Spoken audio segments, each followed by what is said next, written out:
Welcome to Coffeehouse Convos, my new weekly show discussing automotive news, events, and my opinions. This is the first episode of Coffeehouse Convos, so I'm still trying to get the hang of things and seeing which format works the best. First, you might have heard recently that Ford is cutting production of its electric vehicles, and most significantly, the Ford Lightning. According to Bloomberg.com, Ford is cutting production of the Ford Lightning by half in 2024, which is huge, and Ford definitely expected the demand for their electric truck to be way higher than it is. Honestly, I think the way that Ford did their electric truck was how electric vehicles should be done. It looks just like the regular F-150, and it outperforms it. There have been some bad reviews from people who were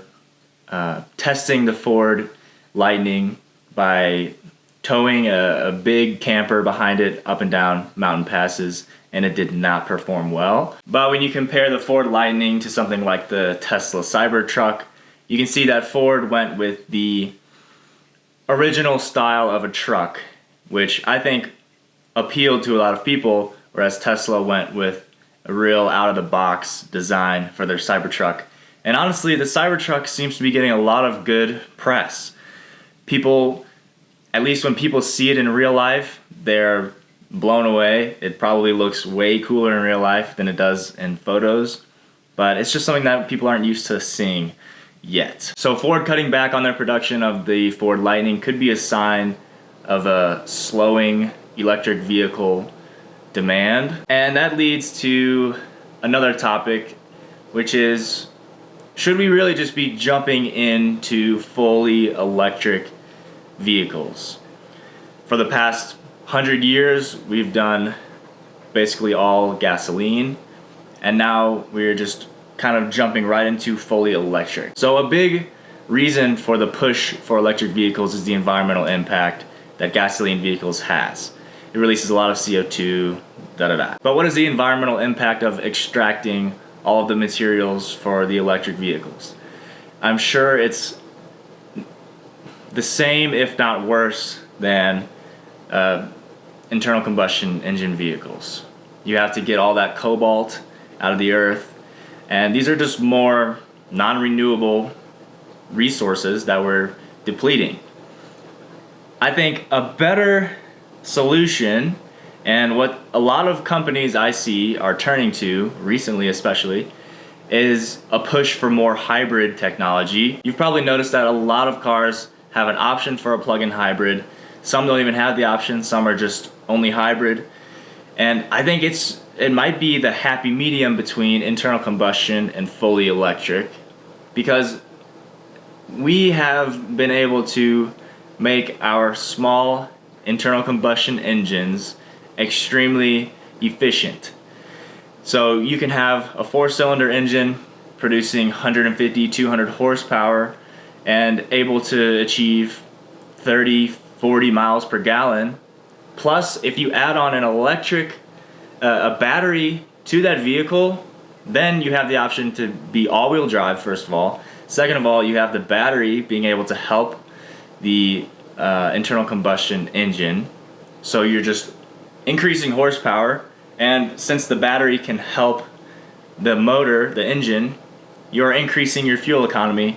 And I think the combination of these, if we really put more energy into making the hybrid system as efficient as possible, that might be the Goldilocks of solutions. That way you get the power, you get the efficiency, and you don't have to put a 2,000-pound battery in your vehicle. It just seems like sometimes that we are jumping into this electric vehicle thing without the proper infrastructure and without the knowledge of what goes into building an electric vehicle. So next I want to talk about Ford and Jeep and their move towards more off-road oriented vehicles.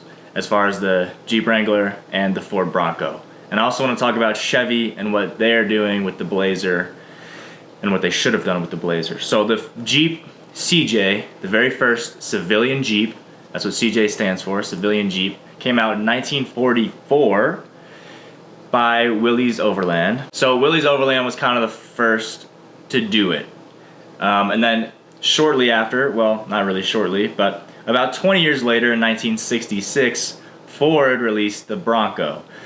And similar concept, this was more of a truck. This was more based on a truck. And the CJ was more of a small SUV, kind of made to be off-road. And then shortly after Ford released the Bronco in 1969, Chevy released the Blazer. And similar to the Bronco and the Blazer were the most similar compared to the Jeep Wrangler or the Jeep CJ. The Blazer was based on a truck, and it was a short wheelbase, four-wheel drive, two-door. Looks super cool. And so now you guys probably know that Ford came back out with the new Bronco. The two-door I think is awesome. The four-door looks a little funny, but they're obviously trying to compete with the Wrangler. Now, Chevy came out with the new Blazer, but as you can see, that is not what the Blazer used to be, and I don't think it's what it should be.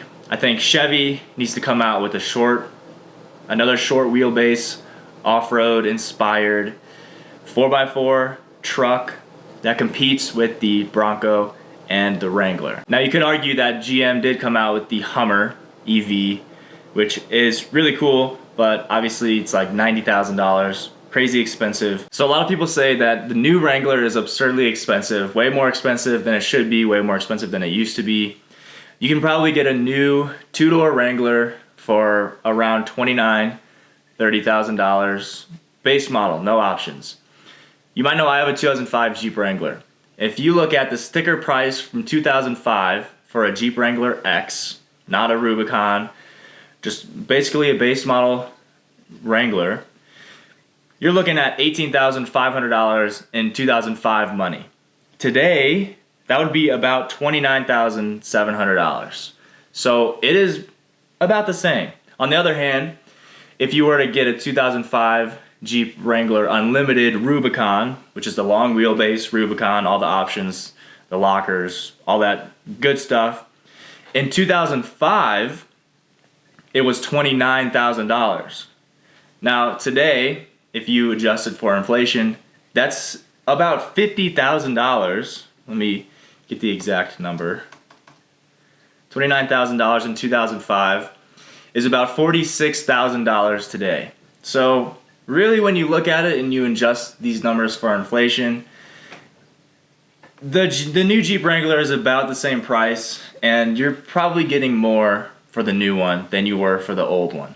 And that's pretty obvious. I mean, the old one was even more bare bones than the new one, and adjusted for inflation, it is about the same price. This was really surprising to me when I found this out, and it doesn't really make sense. I mean, spending 30 grand for a Jeep that Jeep that I have, I think that seems kind of ridiculous. It has crank windows, it had a soft top, and I got it doesn't have any of the options. But that leads into another topic I want to talk about, which is what I want to see in vehicles in the future. And I think I'm starting to see it what manufacturers are coming out with today is more utilitarian, more bare bones, less options. You don't need a screen for the passenger seat. You don't need screens on the back of the seats. I just want something that's manual transmission. I don't care if it has manual windows. That's something that I think today people would really appreciate because it could be less expensive.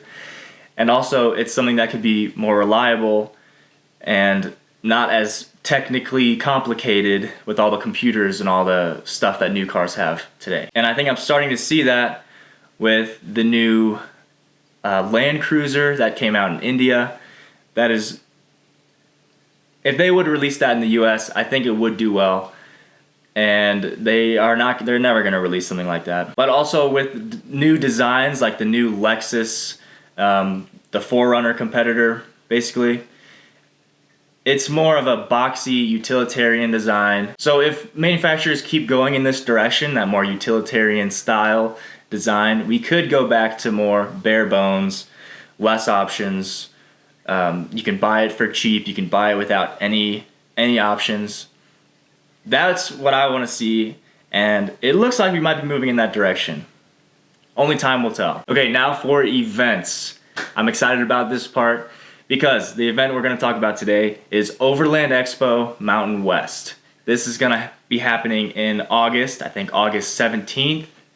And this is happening in Loveland, Colorado, which is only about an hour away from where I'm at right now. So I'm definitely going to Overland Expo Mountain West. Stay tuned for that. I'm excited. It's going to be awesome videos. Overland Expo does a bunch of events every year in many different places.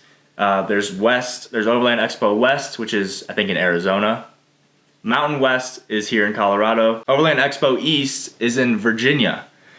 So these events happen all across the country, mostly on the east and west, but there's also overlanding events in Springfield, Missouri, in the Midwest. I've never been to that one. I really wanted to, but it was like 4 hours from school and I didn't have anyone to go with, etc. So the whole event is made for overlanders, people who love camping, people who love the outdoors, who love vehicles. I'm most excited about the vehicle builds that they bring there. There's all kinds of awesome camping builds that they bring. There's a lot of really popular YouTubers that go to these events, especially the ones in Colorado and Arizona. And I'm excited to go. I'm excited to see some people that I might know from YouTube. So Overland Expo Mountain West offers camping on site. You can go and camp in an open grassy field right outside of the event. There's 300 exhibitors, which brings off-road products. There's also over 175 classes that are taught there at the event, so you can learn a lot. So the full exhibitor list is not out yet, but you can always expect some automotive brands like Honda for their motorcycles, Toyota, Dodge. They usually come with huge exhibits featuring their vehicles. They usually build custom off-road vehicles. You can also find brands like BF Goodrich tires, Black Rhino wheels, Method race wheels. Also brands like Winnebago for their campers. Lexus will be there. Free Spirit Recreation. They make like rooftop tents and other camping accessories. Boreas Campers. They make off-road campers. Dometic Outdoor, they make fridges, camping stuff. Bunch of really cool stuff. And if you guys stay tuned, I'm definitely gonna make videos going to that event, filming a lot of things. There's like parties that go on. There's awesome built rigs that I'm super excited to see. So that's about it for episode 1 of Coffeehouse Convos.